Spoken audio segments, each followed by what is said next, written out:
Hi everyone! Welcome back to our channel, My Lulila. In today's episode, magbe-bake po tayo ng Spanish bread. So keep on watching! Ang una po nating gagawin ay i-activate ang yeast. Make sure ang gagamitin po nating tubig ay lukewarm. Ang temperature po is between 30 to 40 degrees Celsius. Magdagdag po tayo ng 1 teaspoon of sugar. Ito po ay magpapabilis ng pagtubo ng yeast at mas magiging active po ito. And then ilagay po ang yeast. About 2 and 1/4 teaspoon po ng yeast ang gagamitin natin. I-mix lang natin at iset aside para hayaan nating tumubo. Ang gagamitin nating flour ay combination ng bread flour and all-purpose flour. Sa bread flour, gagamit po tayo ng 3 cups. Sa all-purpose flour naman, 1 cup. Ang reason po kung bakit natin i-combine ang dalawang flour para makontrol natin yung protein content. At ito rin ang nagbibigay ng soft and chewy texture ng bread. Ang Spanish bread ay isang matamis na bread. Hindi lang sa filling, kung hindi sa bread itself. Maglagay po tayo ng 1/2 cup of white sugar para sa ating dough. Maglagay po tayo ng 1 teaspoon of salt. Ang salt po ay nagpapaboost ng flavor sa dough. Haluin lang po natin ang dry ingredients. Ihalo na natin yung wet ingredients, which is the milk. 3/4 cup po ang kailangan natin ng gatas. At 3 egg yolks. Ang egg yolk ay ang secret ingredients kung paano magiging soft and fluffy yung dough natin. And this time, pwede na nating ilagay yung activated yeast.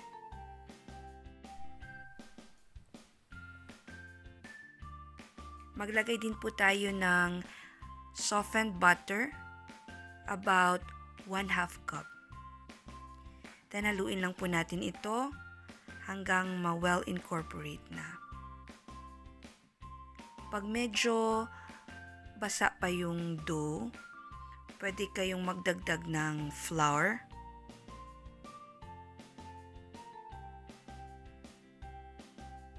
At pag medyo dry naman, pwede kayong magdagdag ng milk.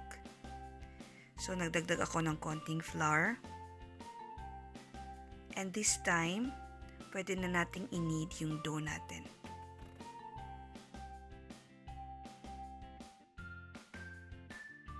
Ito po yung working surface ko.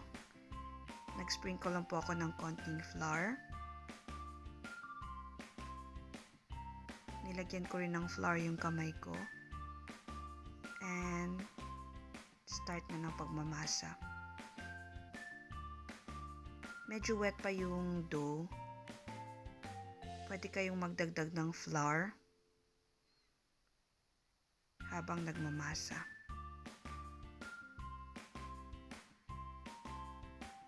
Gawin niyo lang po ito hanggang maging elastic na yung dough natin.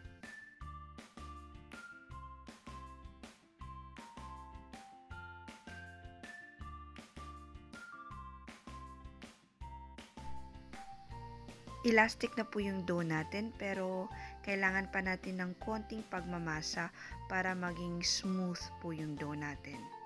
Konti na lang po ang kulang nito. Pagkatapos magmasa, ay i-coat ng butter yung dough at lagyan ng butter din yung bowl. Ipapaalsa na po natin ito. Ilagay po natin sa mainit na lugar yung dough natin para umalsa. So since malamig po dito sa UK, ang ginawa ko po ay I turn on the oven, then I turn it off. So, pag medyo okay na siya, na medyo mainit ng konti, na hindi naman maluluto yung dough, nilagay ko po sa loob ng oven ang dough para tumubo. Pero yung init na oven ay hindi nakakaluto. Kasi inon ko lang siya ng ilang minutes tapos pinatay ko na. At saka inilagay yung dough. And don't forget to cover. Pwede nyong i-cover ng cling wrap or yung itong towel. Gawa po tayo ng filling. Gagamit po tayo ng 1 cup brown sugar, 1 cup breadcrumbs, and 1 cup softened butter. Ihalo nyo lang po ito. Pwede nyo pong i-adjust yung filling according to your taste. If gusto nyo pong mas matamis, dagdagan nyo lang po ng sugar.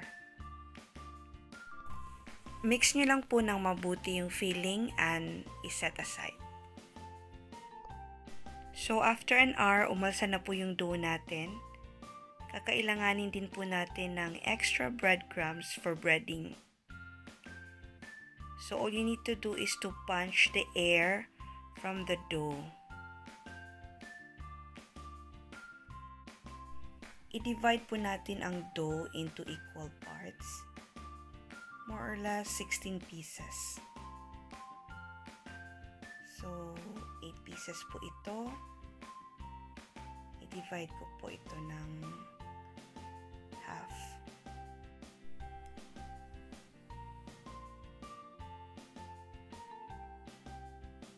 So, gawin nyo lang po sa remaining dough.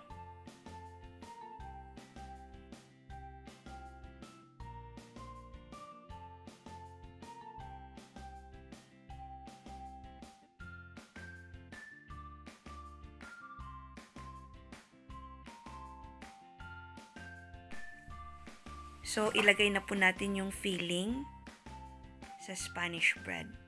Ang gagawin lang po natin ay i-roll siya using a rolling pin. At gagawa po tayo ng oval shape or oblong shape.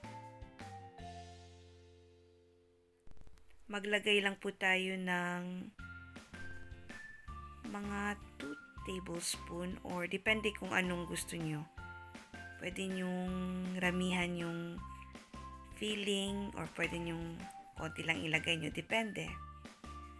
But kasi marami yung ginawa kong filling, so pwede akong maglagay ng around 2 tablespoon.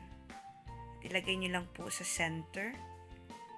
Leave some spaces on the edges sa dough para po hindi siya mag-overflow yung filling. And then, just roll it tightly.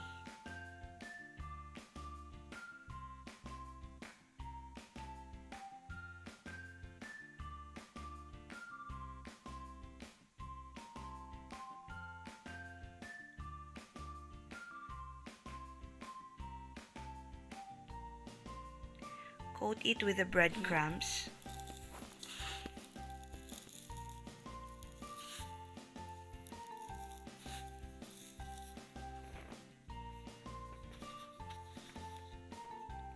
And place it on the baking sheet.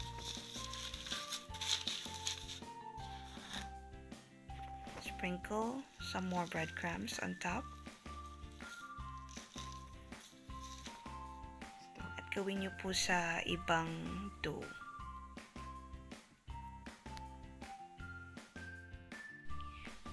So, sa time na ito, i-preheat natin yung oven natin ng 180 degrees Celsius for 15 minutes.